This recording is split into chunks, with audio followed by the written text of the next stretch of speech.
You ask Tiger to solve.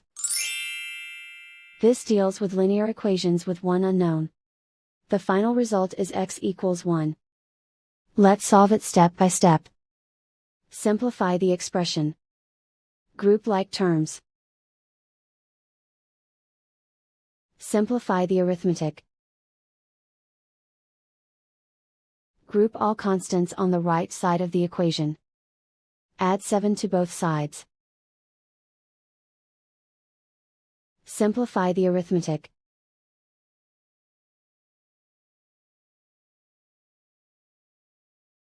Isolate the x.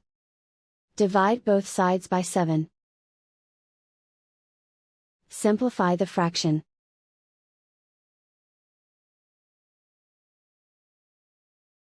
And so the final result is x equals 1.